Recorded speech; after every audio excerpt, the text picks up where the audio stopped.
नमस्कार, India news पर 22 जुलाई 22 खबर देख रहे हैं आप। आपके साथ मैं अभिषेक पांडे। बुलेटिन की शुरुआत करेंगे इस वक्त की तमाम अहम जानकारियों के साथ। आपको बता दें कि सीएम मनोहर लाल ने करनाल के पीडब्ल्यूडी रेस्ट हाउस में लोगों की समस्याएं सुनी। इस दौरान भारी संख्या में लोग समस्या का समाधान करवाने के लिए सीएम के दरबार में पहुंचे। सीएम ने मौके पर ही कई समस्याओं का समाधान भी किया और साथ ही आपको बता दें कि सीएम ने कहा कि पिछले कुछ समय से कार्यक्रम नहीं हो पाए थे और ऐसे में अब ये कार्यक्रम किए हैं। कुछ भी समस्या का समाधान नहीं करेंगे और जिनको चंडीगढ़ लेकर जाना होगा वहां जाकर करेंगे। वहीं सीएम ने कहा कि 27 सितंबर को भारत बंद है, ऐसे में आंदोलन में ऐसा होता रहता है, सभी लोग अपने काम पर जाएं, किसी से कोई जबरदस्ती नहीं होने दी जाएगी। और वहीं सीएम ने यह भी कहा कि कानून व्यवस्था बनाए रखी जाएगी। वहीं बीरेंद्र सिंह आज जिंद में हुई इनेलो रैली में पहुंचे। इस पर सीएम ने कहा कि जो लोग गए हैं ये सवाल उनसे किया जाए कि वो क्यों गए हैं, किस मकसद से गए हैं, उनसे पूछा जाए।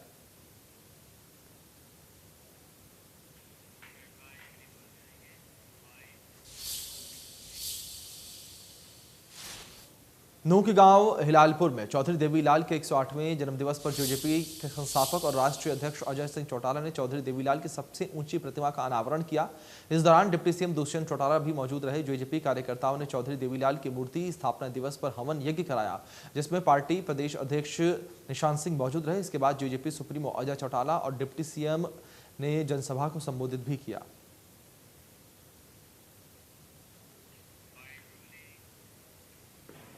आज से लगभग 10 महीने पहले किसानों को भ्रमित कर किसान आंदोलन शुरू किया और 3 चीजें कही गई। चौथी चीज, 5वीं चीज पे मैं चर्चा नहीं करूंगा।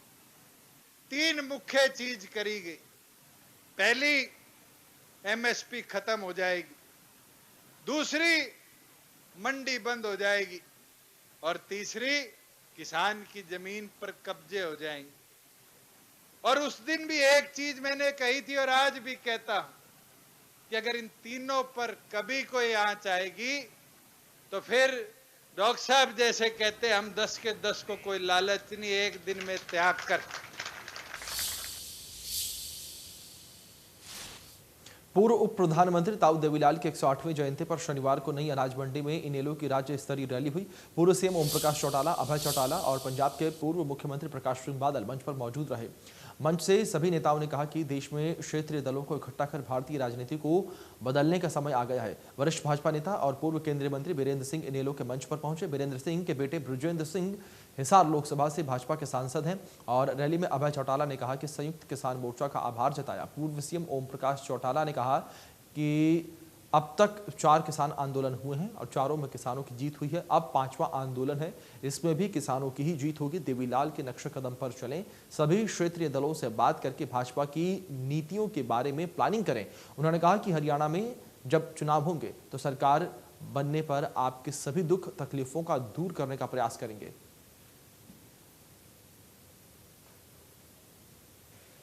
हमने जींद में इसको मनाने का जब ऐलान किया तो कहीं उस दौरान किसान मोर्चा की तरफ से यह फैसला ले लिया गया था कि हम 25 तारीख को भारत बंद करेंगे। मैं उन किसान मोर्चा के नेताओं का इस बात के लिए धन्यवाद करता हूं, जब हमने उनके सामने ये बात रखी कि 25 को तो चौधरी देवीलाल जी का सम्मान दिवस है और हरियाणा प्रदेश का एक एक बुजुर्ग, एक एक नौजवान साथी, माता और बहनें लाखों की संख्या में इकट्ठा होकर के उनको श्रद्धा सुमन अर्पित करने का काम करेंगे। उन्होंने हमारी बात को स्वीकार करते हुए भारत बंद का आह्वान 27 तारीख को रखा है।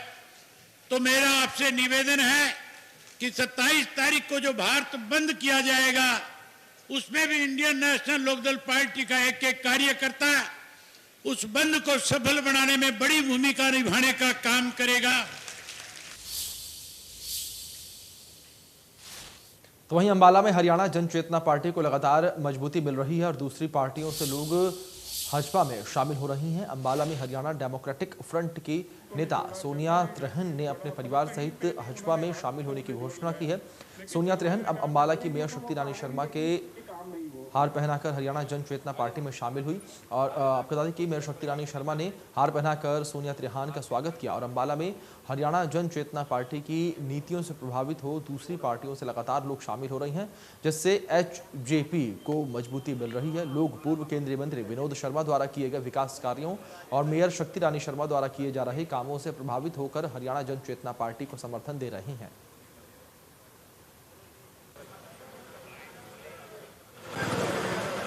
जी हाँ, बिल्कुल। सोनिया त्रिहन जी एचडीएफ छोड़ के हमारी जन चेतना पार्टी में आई हैं। इनका तहे दिल से स्वागत है और हमारे हाथ आज और ज़्यादा मजबूत हुए हैं कि इनके साथ कई बहुत बड़ी संख्या में जनशक्ति आई है जो हमारे साथ जुड़ी है। मैं इनका तहे दिल से धन्यवाद भी करती हूँ और इन सब का भी धन्यवाद करती हूँ जो हमारी फैमिली में शामिल हुए हैं और हमारे डेफिनेटली हाथ मजबूत हो रहे हैं। लगातार पार्टी की नीतियाँ हैं जिसकी वजह से लगातार लोग ये देखिए, लोगों को विश्वास है, उनको ये विश्वास मैंने दिलाया है भी है और उनको विश्वास भी है कि जैसे शर्मा जी ने पहले भी इनकी सेवा करी है, इस तरह से उनको पता है कि हमारा परिवार और मैं उसी तरह से निस्वार्थ सेवा करने के लिए इनके लिए हाजिर हूँ। भाई जो बिट्टू चावला जी थे उनके साथ ही, जैसे वो कांग्रेस में थे तो उनके साथ ही, उसके बाद उन्होंने एचडीएफ को ज्वाइन करा तो फिर क्योंकि यहाँ हमारे वो यहाँ करतार नगर के थे तो नेचुरली हमारे को उनके साथ था भी, वो हमारे काम करवाते थे। लेकिन एक जो संतुष्टि सी मन में जो अंदर मन में एक चाह थी कि हमारे एरिया ऐसे नहीं हो रहा, जहाँ काम नहीं हो रहा, तो जो एक भावना थी वो जो एक तसल्ली थी ना, वो भगवान ने आज मेरी पूरी करी है और सच में ही करी है। क्योंकि मेरे अंदर एक वो चाह थी कि जो मैं कर रही हूँ 20 साल से लगातार सेवा कर रही हूँ, सभी लोग जानते हैं और हर दुख सुख में सभी के साथ खड़ी होती हूँ। कोई भी छोटा मोटा काम कराना करतार नगर का, मैं हर टाइम अपना काम छोड़ के भी मैं करती हूँ, चाहे कभी भी खड़ा होना पड़े मुझे। और जो मेरे को तलाश थी, शायद मैं 20 साल पीछे हूँ पर वो मेरी तलाश भगवान ने पूरी करी है। मैं भगवान का धन्यवाद करती हूँ और मैं अपनी सर का विनोद शर्मा जी का और मेरी मैम शक्ति रानी शर्मा जी का धन्यवाद करती हूँ कि हमारे को मौका मिला है इनके साथ सेवा करने का। फ्लैट के नाम पर धोखाधड़ी करने के एक मामले में ओमैक्स के डायरेक्टर अब पूरी तरीके से फंस गए हैं। झज्जर के एडिशनल सेशन कोर्ट ने ओमैक्स के डायरेक्टरों के खिलाफ ट्रायल शुरू करने के आदेश दिए हैं। अब लोअर कोर्ट में आरोपियों पर केस चलेगा और उन पर चार्ज भी फ्रेम किए जाएंगे। दरअसल मामला बहादुरगढ़ का है। बहादुरगढ़ में रहने वाले प्रमोद गुप्ता ने साल 2007 में ओमैक्स के सेल्सिया और दूसरे टावरों में फ्लैट बुक करवाए थे। साल 2008 तक 6 लाख से ज्यादा की 2 किश्तें भी जमा करवाई। जिन टावरों का निर्माण 18 महीने में पूरा किया जाना था, वहां कोई काम शुरू नहीं हुआ, जिसके बाद प्रमोद गुप्ता ने जब प्रबंधन से बात की तो उन्हें बताया गया कि सेल्सिया टावर बनने का परमिशन कंपनी के पास नहीं है, इसलिए उन्हें दूसरी जगह फ्लैट अलॉट किया गया। उस फ्लैट के नाम पर भी 2,90,000 से ज्यादा का किश्त जमा करवा दी गई और 28 मई 2012 को ओमैक्स के साथ बिल्डर बायर एग्रीमेंट भी कर लिया। लेकिन बाद में पता चला कि जिस जगह पर गुप्ता को फ्लैट दिया गया है वहां पर पहले ही 9 मई 2012 को ओमैक्स दुकानें बनाकर बेच चुका है और अपने साथ हुए धोखे के बाद गुप्ता ने 2014 में ओमैक्स डायरेक्टरों के खिलाफ एफआईआर करवाई थी।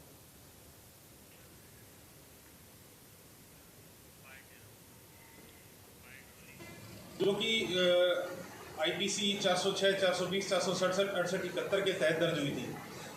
मिला था कि इन्होंने बड़ा भारी हमारे साथ धोखाधड़ी की थी, जालसाजी करी थी, झूठे डॉक्यूमेंट, झूठे नक्शे ऐसे ले लिए थे और इन्होंने उन सब चीज़ को गबन करके बाद में हमें पता चला कि वहाँ पर उन जगह पर, तो जब हमें पोजीशन नहीं मिली, हमें पता चला, हम बार बार इनसे प्रोसेस करते रहे तो इन्होंने उसके बाद प्रोसेस चालू हो गया जी हमारे साथ धमकी तरीके से हमारे पास धमकी देने शुरू हो गई कि भी इस एफआईआर को वापस लें और जो हमारे फ्लैट वारी नहीं करवाएगी उनको भी हमारा रोक दिया गया।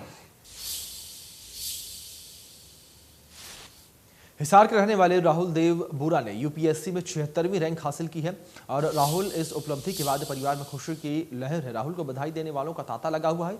राहुल के पिता और माता दोनों ही टीचर हैं। राहुल बीटेक की पढ़ाई के दौरान स्टूडेंट एक्सचेंजर प्रोग्राम के तहत फ्रांस गए थे और राहुल का दूसरा अटेम्प्ट था। इससे पहले दी गई परीक्षा में राहुल का चयन नहीं हो पाया था। राहुल ने बताया कि जब वो फ्रांस गए तो उन्हें महसूस हुआ कि फ्रांस और भारत के विकास में काफ़ी अंतर है। राहुल ने यूपीएससी की परीक्षा पास कर इसी फासले को मिटाने की ठानी है।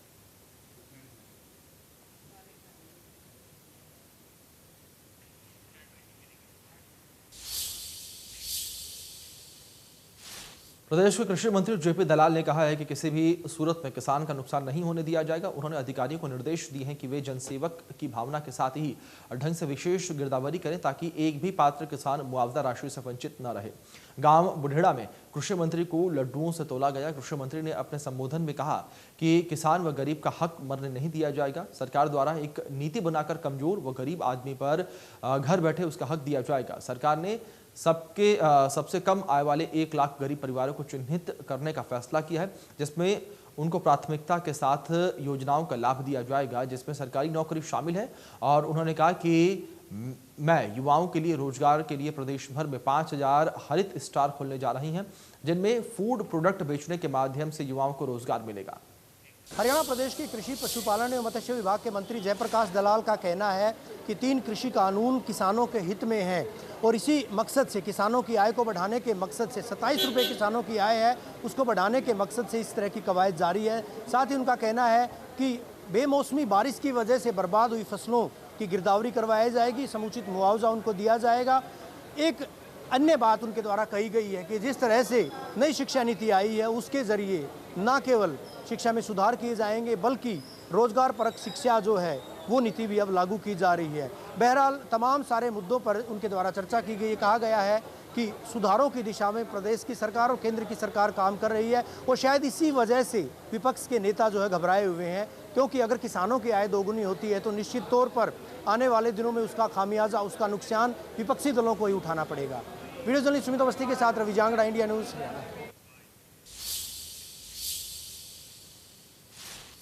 सरकार ने पहले 25 सितंबर को मंडियों में धान की खरीद करने की तिथि निर्धारित की थी, लेकिन अब सरकारी खरीद की अवधि की घोषणा जल्द की जाएगी। यमुनानगर में जिला उपायुक्त ने एसडीएम के साथ सभी खरीद एजेंसियों के साथ लेकर जिले की सभी 13 मंडियों का दौरा किया। जिला उपायुक्त और मंडी आड़तियों से खास बातचीत की हमारे संवाददाता देवीदास शारदा ने। उपायुक्त पार्थ गुप्ता आज एसडीएम जगाधरी सुशील व अधिकारियों के साथ मंडी में निरीक्षण करने पहुंचे। उन्होंने हर कार्य बारीकी से जाना। एंट्री करती सबसे पहले तो बाथरूम में गए। उन्होंने बाथरूम के साफ सफाई व्यवस्था, टैप तक बड़ा बारीकी से अध्ययन किया। इसके अलावा यहाँ जो समस्या थी सड़क की, पैच वर्क की, बिजली की, क्योंकि जब भी मंडी शुरू होनी है तो आड़ती आते हैं, किसान आते हैं तो उनको कई तरह की दिक्कतें आती हैं। जो भी मूलभूत सुविधाएं हैं उनको पूरा करने के लिए उन्होंने उसका बारीकी से अध्ययन दिया और अधिकारियों को निर्देश भी दिए कि समय रहते जो है सारे कार्य पूरे कर लिए जाएं।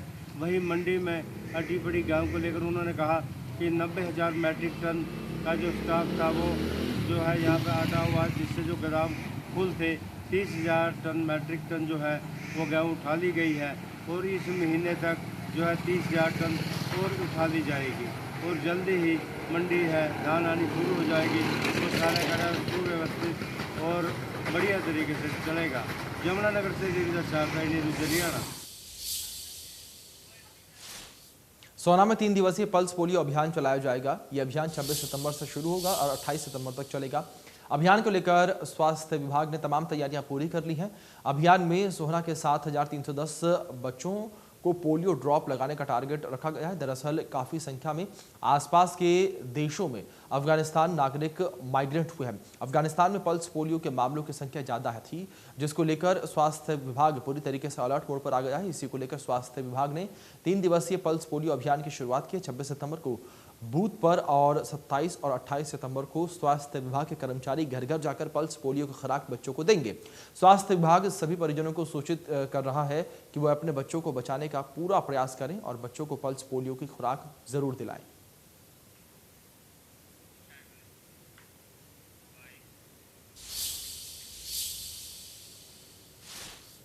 पलवल में गुरु और शिष्य का रिश्ता उस समय ताजा हो गया जब टीचर ने छात्रा को परीक्षा में अंक बढ़ाने का भरोसा देकर दुष्कर्म किया। टीचर ने छात्रा के अश्लील फोटो भी लिए और उसे ब्लैकमेल करने की धमकी देकर बार बार दुष्कर्म करता रहा। पीड़िता ने आरोपी टीचर से परेशान होकर पुलिस को शिकायत दी।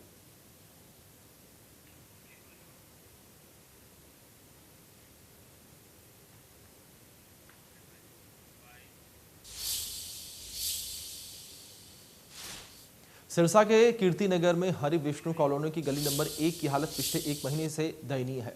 गली का दोबारा निर्माण करने के लिए तोड़फोड़ की गई थी, लेकिन अब निर्माण में ढिलाई बरती जा रही है, जिसके चलते गली में सीवरेज समस्या रहती है। गली में पानी जमा रहता है, जिसके चलते रोजाना कोई न कोई हादसा हो रहा है। लोगों का कहना है कि निर्माण कार्य में ढिलाई बरती जा रही है। प्रशासनिक अधिकारी इसके लिए सीधे तौर पर जिम्मेदार हैं।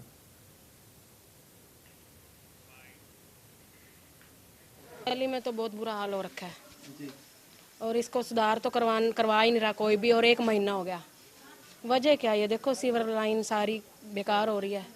आज भी है ना, संडे बड़े आया था, फंस गया 5 संडे से उसके ऊपर, और फंस तो हमने है ना अपने कपड़े खोल के ना ऊपर उसको है ना संडे उतार के हमने किया सारा, ठीक है। उससे पहले 2 बच्चे है ना स्कूल जा रहे थे, एक यहाँ टपरा था, उसके बाद उसे हाथ पकड़ा, वो नीचे पड़ गए। हम तो लोगों के साथ कंधे से कंधे मिला के खड़े हैं जी। हम तो परसों भी 2 दिन पहले 3 दिन पहले भी प्रशासन के पास जाके आए थे, पब्लिक हेल्थ एसडीओ के जेई के संज्ञान में भी लाया। अभी इस गली में दिक्कत है सीवरेज की। पैरालंपिक गेम में गोल्ड मेडल जीतने वाले मनीष नरवाल का ग्रेटर फरीदाबाद सेक्टर 89 में जोरदार स्वागत किया गया है। इस मौके पर बतौर मुख्य अतिथि हरियाणा के कैबिनेट मंत्री मूलचंद शर्मा तथा फरीदाबाद के जिला उपायुक्त जितेंद्र यादव मौजूद रहे। आपको बता दें कि दिखाई दे रहा था कि ग्रेटर फरीदाबाद के सेक्टर 89 स्थित कुंदन ग्लोबल स्कूल का है, जहां पर गोल्ड मेडल जीतने वाले मनीष नरवाल का स्वागत समारोह आयोजित किया गया। आज मनीष नरवाल जो गोल्ड मेडल जीता है, या हिंदुस्तान में सारी दुनिया में अपना परचम फैलाया है, आज वो मंच में है। हमारे जिले के डिप्टी कमिश्नर जितेंद्र यादव जी हमारे जिले के डीसी हैं। सबसे बड़ा खुश वो अधिकारी होता है जिसके जिले में कोई बहुत बड़ी अचीवमेंट होती है, तो वहाँ उसके राजनीतिक क्षेत्र में भी और प्रशासन क्षेत्र में सबका नाम बढ़ता है। और जितेंद्र जी को पूछते हैं कि आपके लड़के वहाँ मनीष नरवाल ने गोल्ड मेडल जीता है, उसकी भी चर्चा होती है। आज हमारे बीच में है भाई भारत, आज कुंदन वैली से, आज कुंदन ग्लोबल के नाम से जो ग्रेटर फरीदाबाद में अपनी जो स्कूल की जो पहली शुरुआत करी है। अब ये नहर पार नहीं ग्रेटर फरीदाबाद है, प्रदेश के मुख्यमंत्री जी ने जब बार बार लोग कहते नहर पार, तो ये हमें बहुत बुरा लगता है। चलिए बुलेटिन में फिलहाल इतना ही। तमाम बड़ी अपडेट्स के लिए बने रहिए इंडिया न्यूज़ के साथ। धन्यवाद।